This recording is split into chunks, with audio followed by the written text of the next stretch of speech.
away from Prime Minister Mark Carney's first official meeting with U.S. President Donald Trump, taking place tomorrow morning. And the CBC's Katie Simpson is in Washington. She's covering it all for us. So, Katie, what should we expect to come out of this initial meeting tomorrow? You know, if you talk to the experts who are watching this closely, people who've previously served in government, whether they are staffers, whether they are former cabinet ministers, everyone seems to think that this is all about the relationship reset, an opportunity for Mark Carney to try and get back to a constructive and respectful working dialogue between Ottawa and Washington in the hopes of eventually getting to a place where, first and foremost, tariffs are lifted on Canada, but then again, other issues are dealt with as well. Of course, many Canadians incredibly upset with the annexation comments that Donald Trump continues to repeat just as recently as this past weekend in an interview with NBC News Meet the Press. Donald Trump saying it's always going to be something that he brings up. But first and foremost, what we're hearing is the key right now is to try to get a relationship reset. This is an opportunity for Donald Trump and Mark Carney to get to know each other, even just briefly as people. And then, of course, what we have seen from Canadian officials leading up to this. I know that there's a new Prime Minister in place now, but the Canadian government has continually tried to convince the Trump administration, work with its allies, and talk about different ways that Canada and the U.S. can work together and be more constructive and deepen that relationship. But again, of course, the top thing on Canada's agenda, on Mark Carney's agenda, is going to be trying to get to a dialogue when it comes to getting those tariffs removed. Expectations have sort of been lowered about any sort of breakthrough or any deal announcement, anything like that.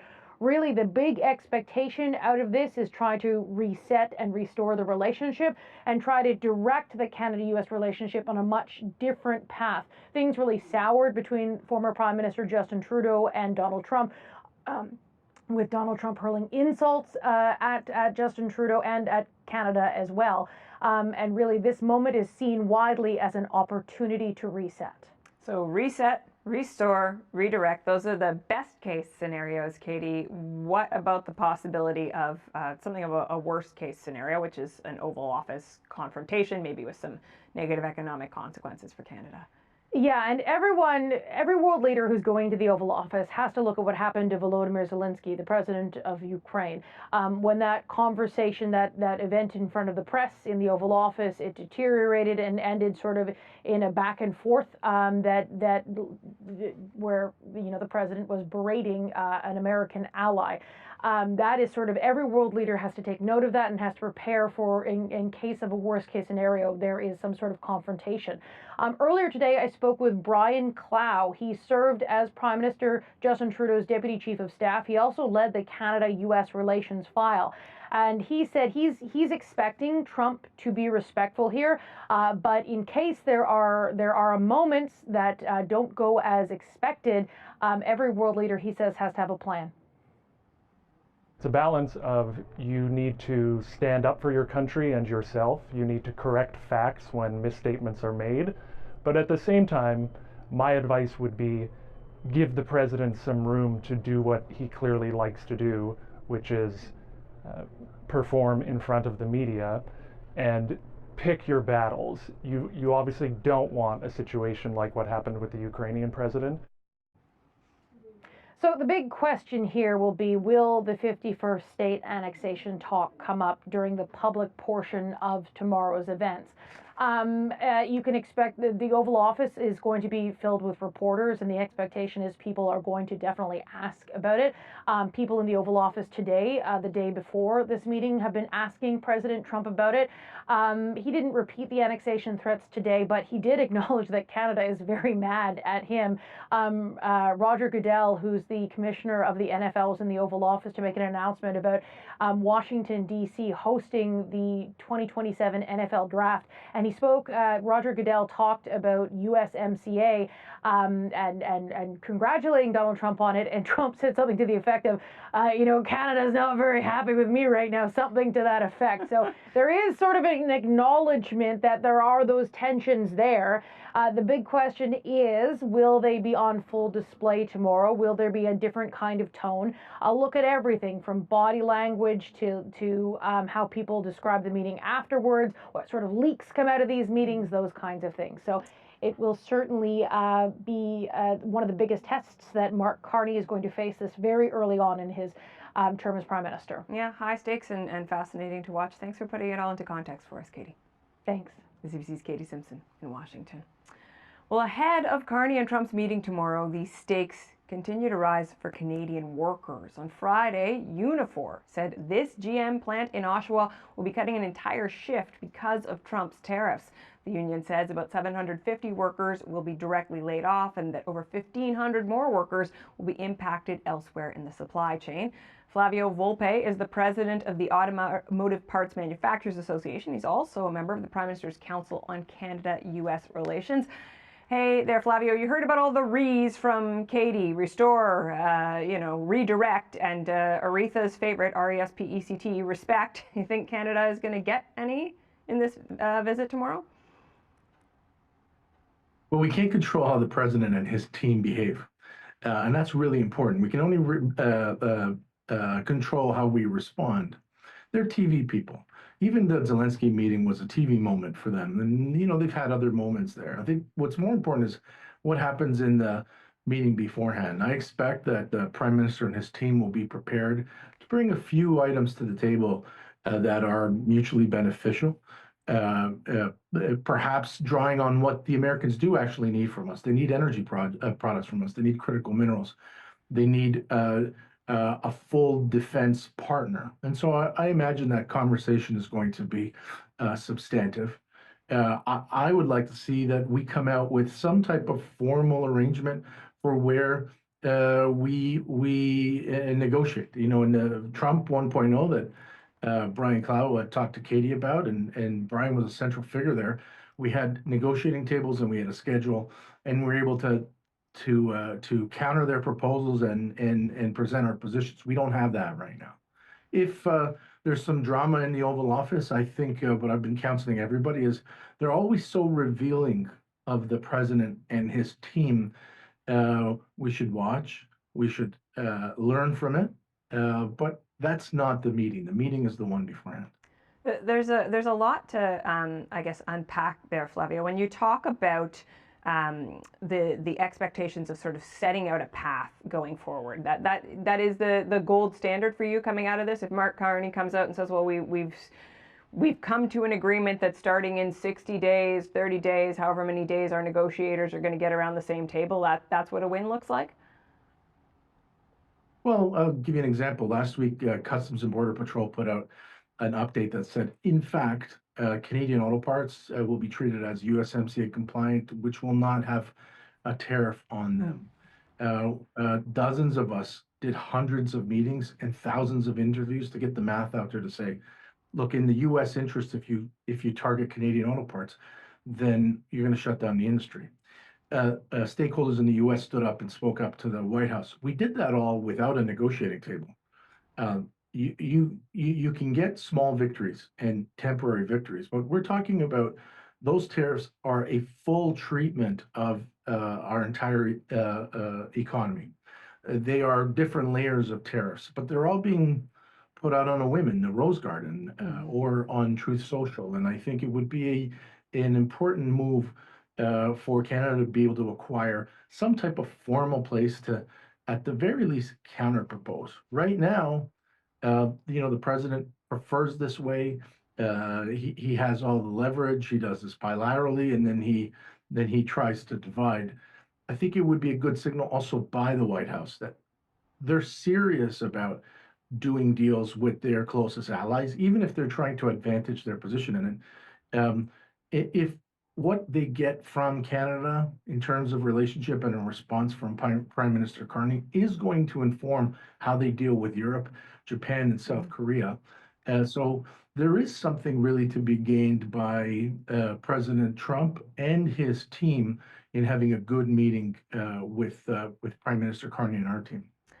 I wonder to what extent, because of course you've got such an interesting line of sight into this, to what extent do you think we know at this point how much of the tension between Trump and Canada was actually personal? How much of it was about Justin Trudeau and belittling him, calling him governor, that Trump liked to sort of, whether he liked him or not, because you certainly hear from some liberals and people in Justin Trudeau's PMO that they got along just fine, but that Trump sort of wanted to overshadow our previous prime minister.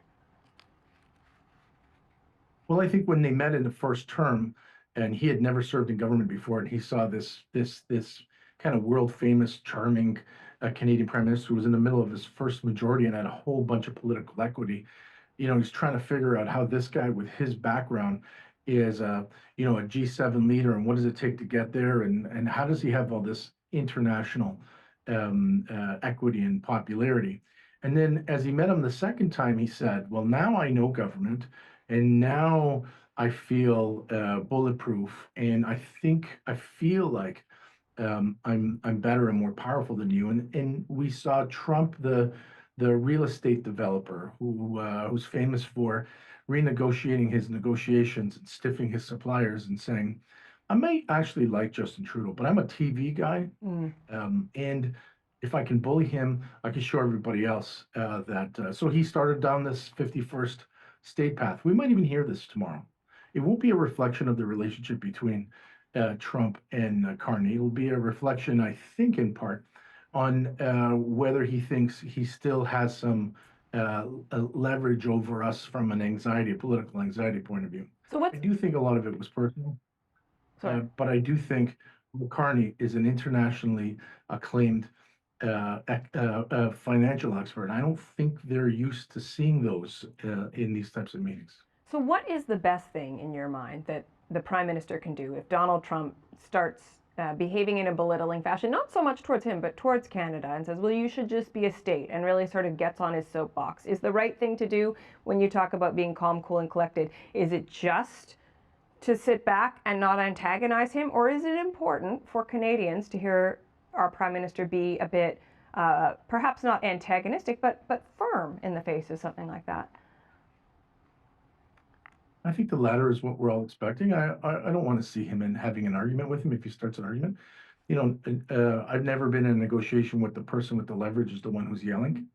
And I think normal people understand that. But Emmanuel Macron handled the president's untruths a few times, interjecting respectfully, saying, "Oh, by the way, no, we did pay our way. We are investing heavily in the Russia-Ukraine war," and I think there's a way to do that.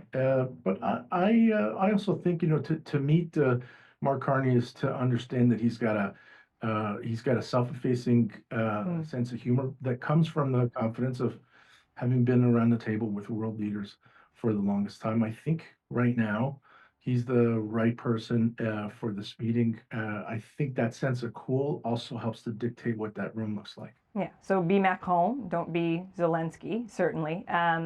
You give this advice, be calm, be cool. And I wonder for you, Flavio, when you see firsthand how many workers' jobs are on the line, do you feel calm and cool in the lead up to this, or is there a sense of precarity? Are you nervous about what might happen tomorrow?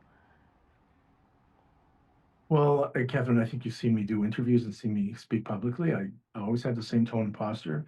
The math doesn't work for the Americans to target the Canadian auto sector and survive. He will bankrupt one of the American automakers before he gets a victory, and we know that. And so part of that is being calm.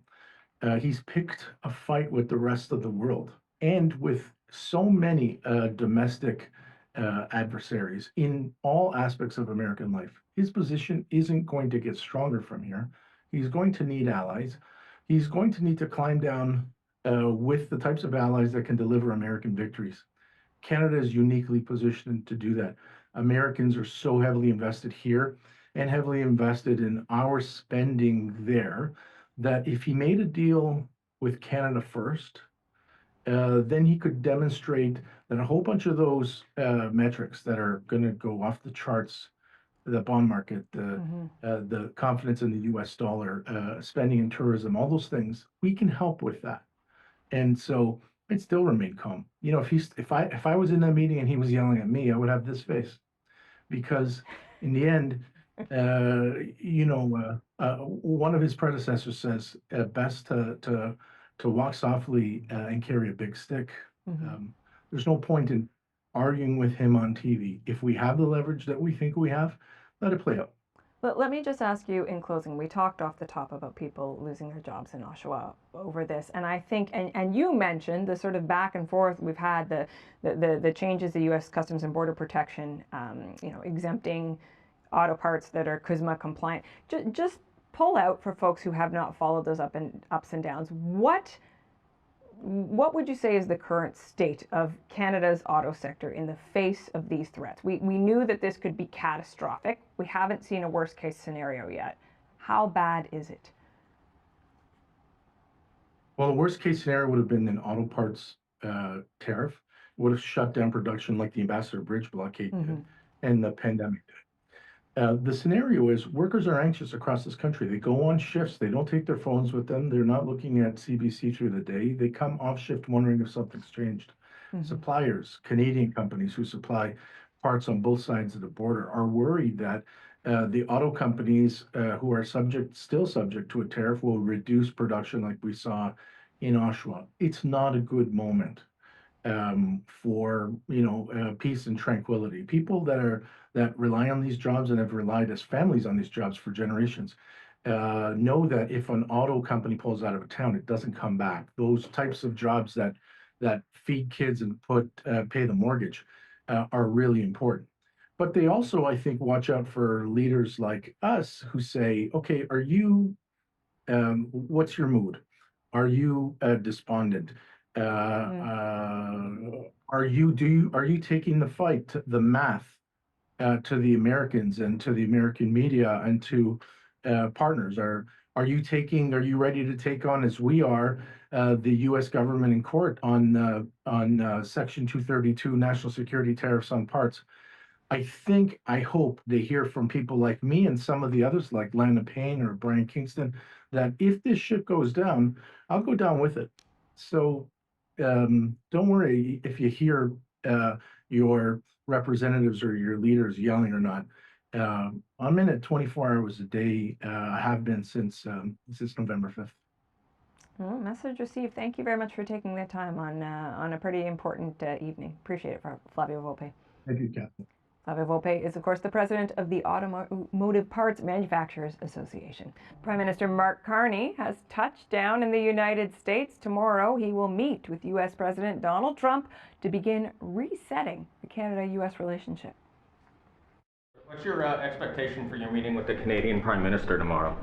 I don't know. He's coming to see me. I'm not sure what he wants to see me about, but I guess he wants to make a deal. Everybody does. Carney said his top priority will be to get U.S. tariffs off Canadian goods, something political leaders on both sides of the border are calling for. I think about our timber industry here, I think about our film industry, the jobs that are dependent on both sides of the border, and the same true in the auto sector in Ontario. Trump's tariff tax is jacking up prices, smashing supply chains, forcing small shops to raise costs, lay off people, or worse yet, close their doors altogether. But looming over the meeting are the president's own words about making Canada the 51st state. Do you plan to talk to him about making Canada a 51st state? He wants to come and see me. He's going to come this week or next week. So will you talk to him about making Canada a 51st state, annexing Canada? I'll always talk about that. You know why? We subsidize Canada to the tune of $200 billion a year. So, how should Prime Minister Mark Carney approach tomorrow's high-stakes meeting? The Power Panel is here for that conversation. Rachel Siegel is a former Director of Policy in the Harper government and the co-host of Beyond a Ballot podcast. Brad Levine is the former National Campaign Director for the NDP. And here with me in studio, Vandana Qatar was an advisor to former Prime Minister Trudeau, and Rob Russo is the Canada correspondent for The Economist. Hello, everybody. An exciting day to be having this conversation. And just to amp up the volume a little bit, Howard Lutnick has said in an interview in the U.S. of Canada, they have their socialist regime and it's basically feeding off America. So things maybe not off to a great start. We're going to try to get that tape and hear a bit of the context around it over the course of this conversation. But Rob, I will start with you. Already we see the temperature being turned up. What are your expectations going into tomorrow? Very low. That doesn't mean that there isn't a bar for success. I think there is a bar for success. I must say, I've been covering meetings between the presidents and the prime ministers for almost 40 years. I don't think I've covered one or watched one that has more portent than this does. Usually the initial meeting is to try and establish what kind of a relationship the two men have, but I think this one has to go beyond that.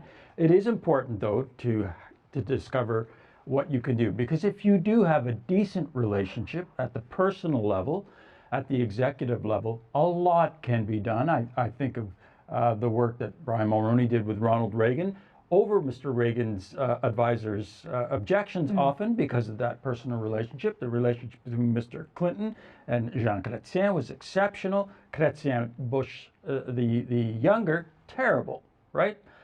So you can have both. As to what can be expected out of tomorrow, I think there are really just a couple of issues for Canada. Number one is to remove the tariffs that are on now.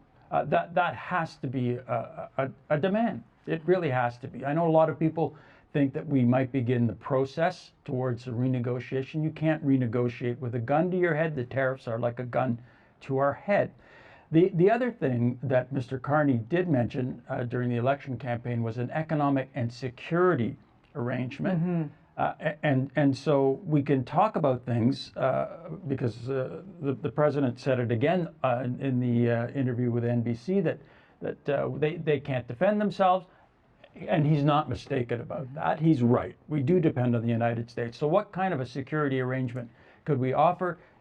F-35s, are we going to go ahead with that? Do we join AUKUS? That's another question that we could look at. But really what we can offer them is critical minerals. That's what he's very interested in now. We have a huge supply of cobalt, nickel, other minerals that are important when it comes to the defense industry. Those are kind of magic bells for Donald Trump. Vandana, Rob talks about Mulroney and Reagan, and I just think, like, obviously, I don't know how much Canadians would take kindly to an Irish eyes are smiling kind of moment, right? Like, there's an interesting question here, though, about the rapport that Carney wants to develop and how that is going to be seen amongst Canadians. You can make the case that Mark Carney was elected to do the thing he is going to do tomorrow, that it all comes down to that. So what is the line that he needs to walk? Like, we know he doesn't want to get a smackdown, but can he go too far in the other direction, do you think? I think he's going to show like pragmatism, which is what he's been talking about as how he is as a leader. I think he's going to treat it as, I'm going to get to know this guy. And I think to Rob's point, I don't think anything big will happen tomorrow. That would be my goal ultimately. But really just to size each other up and see what kind of personal connections they can make to each other. I think you start off, I think the way to work with Donald Trump, Donald Trump wants to be liked. And I think, Mark Carney has gotten a lot done within a first week of his mandate here. And I think because he has this reputation amongst global leaders, business leaders, I think that'll entice Trump to want to work with him. Obviously, he will speak to media and share certain views because that's going to be better for him. But I think behind closed doors, Carney will work towards a progressive relationship that won't be solved tomorrow, but a good first step in a fresh page for the relationship. Rachel, I do wonder how you think the Conservatives should handle this moment. I know Andrew Scheer was out there talking about the idea that Carney needs to come out of this with something concrete, which could be the removal of tariffs or at least the start of a negotiating process. But how should the Conservatives conduct themselves when all eyes are going to be on Mark Carney? I think the Conservatives have been very clear in the last couple of days, including Andrew Scheer, and talking about how they will support the Liberals if they need that support in order to move this relationship forward. And I don't think they've wavered on that in the last couple of days. I think if I was on Carney's team today, I'd be very nervous. Mark Carney just had one of the greatest political comebacks in Canadian history when it comes to the Liberals winning government again.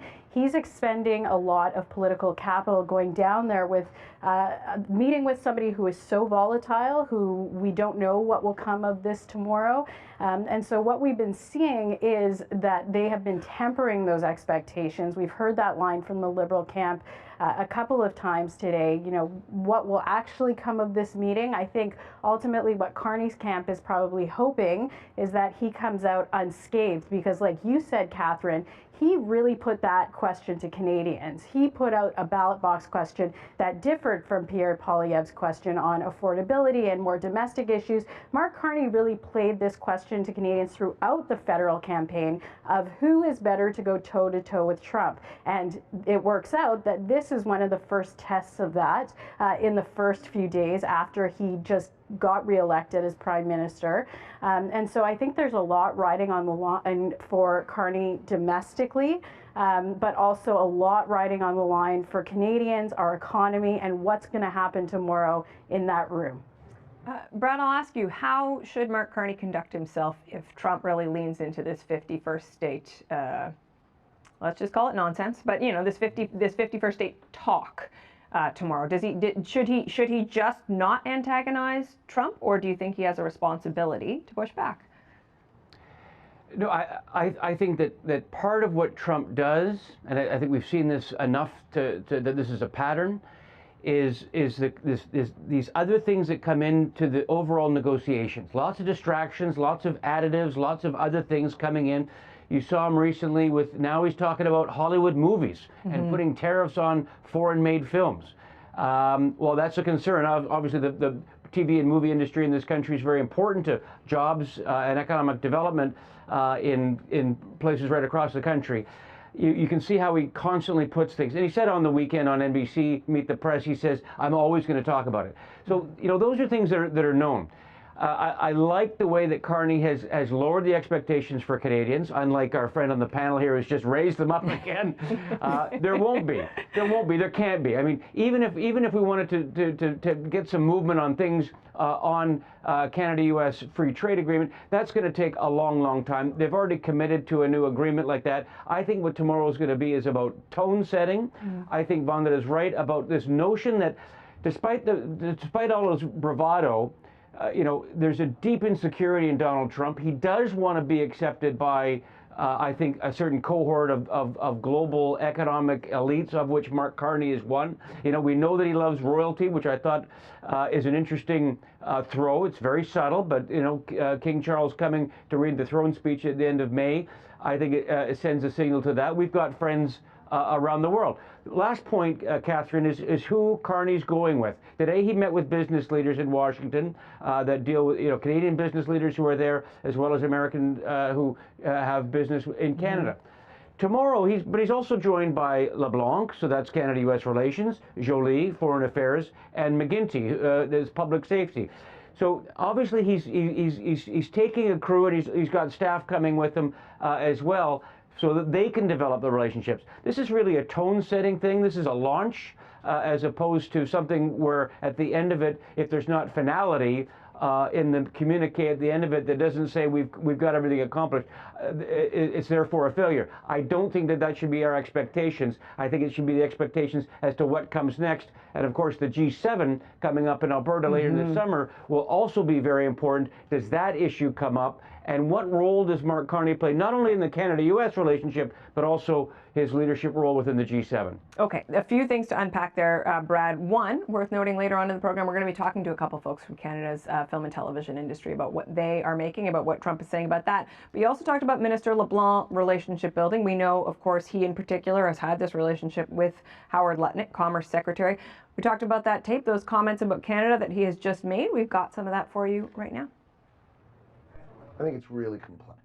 I think this is really complex because they have been basically feeding off of us for decades upon decades upon decades, right? They have their socialist regime, and it's basically feeding off of America. I mean, the president calls that out all the time. Why do we make cars in Canada? Why do we do our films in Canada? Come on. So I think the president's going to have, I think it's going to be a fascinating meeting. I'm glad I'm going to be there listening, but it's going to be a fascinating meeting tomorrow. I just don't see how it works out so perfectly. But you're not going to bust up USMCA. That deadline is next year for the final review. Correct. So next year is coming, so a lot of things are going to be put into that. So if it's USMCA compliant, you're okay. I think for now it's okay, but I think what you should expect to see is a real revisiting of USMCA. Okay, Rob Russo, I want to know what you make of that. I'm reminded of what my Yiddish friends used to say about people like Mr. Lutnick. Lutnick is a nudnik, is what they would say. If he thinks that that we're a socialistic country. Yes, I lived in the United States for almost 8 years. I heard lots of this socialistic talk. But what I think it reminds us of is that this is not going to be a dash through the daisies. This is going to be very, very difficult.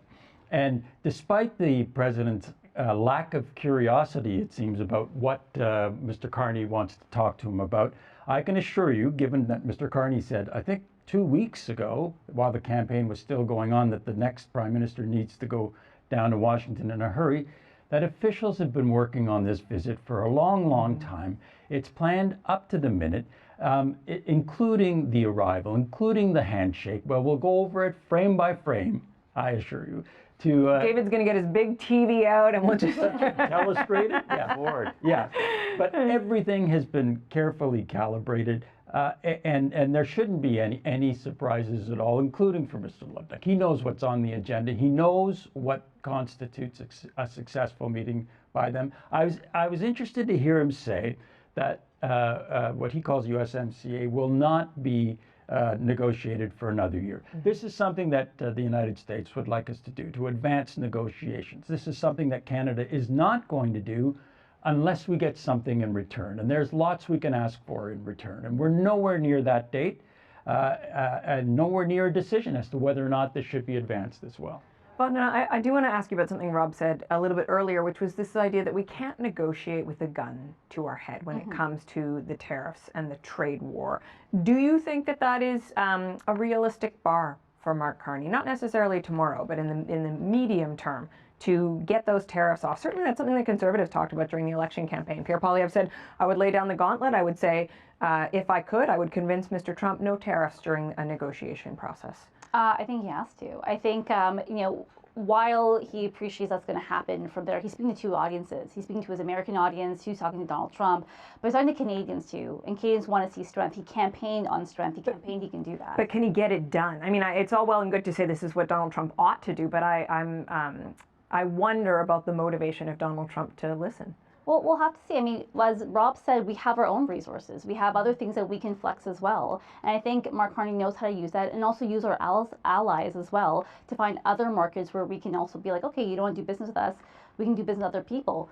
Rob talked about the F-35. So there's a lot of places where Canada can motivate and move the dice a little bit in favor of us.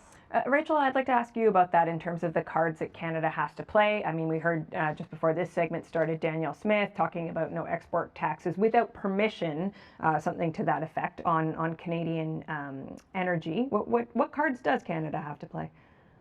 Well, I think we've touched on a couple of them, including minerals and energy and production, steel, aluminum. I mean, we are resource rich in this country, and I think that's probably one of the most stressful parts of this, is that we have always been able to have that trading partner and be secure in that trade.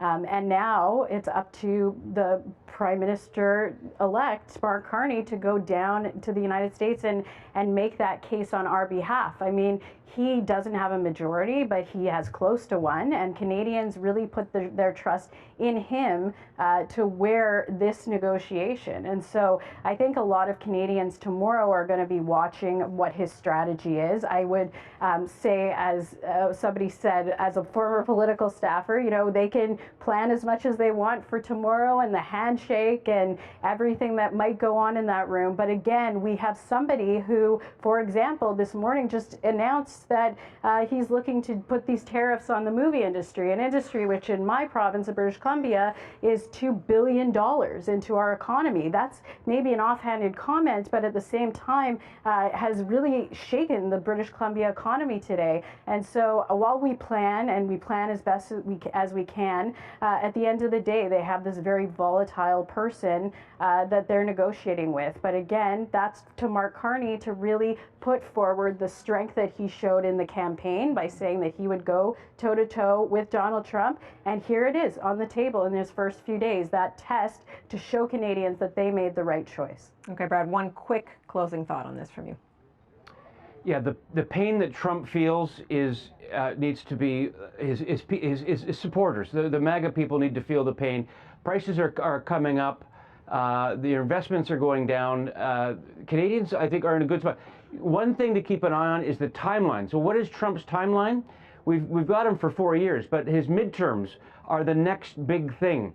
And if he can't come to some conclusions on some of this economic pain that he himself is self-inflicting, then he's going to pay a dear price at the midterms. And that's, I think, one of the horizons that Carney and the federal government need to be looking at.